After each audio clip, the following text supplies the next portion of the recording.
afternoon, everybody, and welcome to the Mel Soul Golf School. I am Mel Soul, Director of Instruction and Master Professional.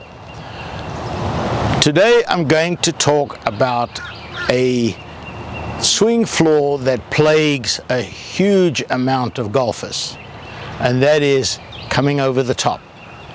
Now, let me explain first what coming over the top is. Wherever your backswing is, if the downswing comes on the outside of that, that's what we call an over-the-top move. So your backswing is here, your downswing's there, that's coming over the top. If you look at somebody like Jim Furyk, he takes the club back out there, but then he loops it.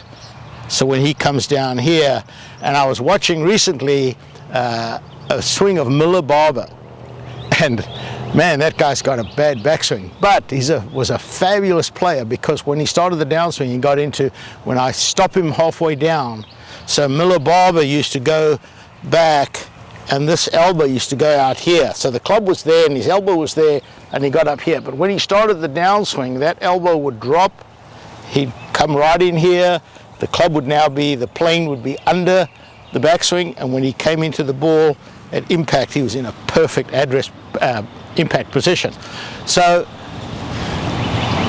the impact position is important, but here's the secret to preventing the over the top, and it's a lateral move with the hips. Most golfers, remember this, your hips are attached to your shoulders. So whatever the hips do, your shoulders do, whatever the shoulders do, your hips do. So if I get to the top of my backswing, and I'm going to do it from here, so if I go back and I get to the top of my backswing and I turn my hips, you can see what's going to happen. I'm going to be over the top. If I turn my shoulders, I'm going to come over the top. But if I move my hips laterally, see what happens? The club drops down and the club will stay behind my hands, and I'll come into the ball a little bit on the inside, and I'll make good contact with the ball. So the ante over the top move is a lateral move with the hips. Now, I've taught thousands of golfers that have this malady in their golf swing. And there is what we in the teaching industry call perception and reality. What you think you're doing and what you are doing are two completely different things. So when you're working on this, if you have that over the top move and you're getting rid of it, don't be afraid to exaggerate. Because when you think you're moving your hips that much, you must probably be moving your hips an inch. So you want to imagine, and you can do this on the range for a while, where you put an alignment stick in the ground and put your left foot about an inch or two.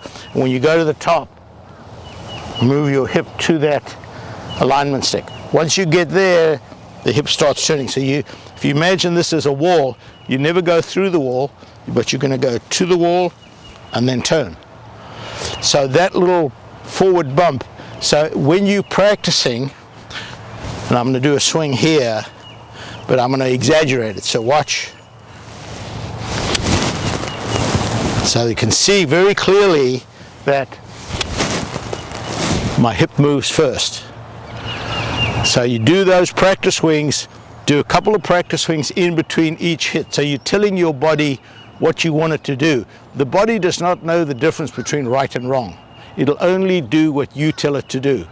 So if your practice swing is there, you're not going to improve. So exaggerate the bump. If you're having problem and you want me to look at your swing, no matter where you are in the world, join my VIP program. There's VIP silver and gold, where you can have access to send me swings. On the silver, you can send me 2 swings a month. On the gold program, it's unlimited. You can send me as many as you like. So if you want me to look at your swing, critique it, and send it back to you and give you some drills to do that. But work on that hip bump. You'll like the results.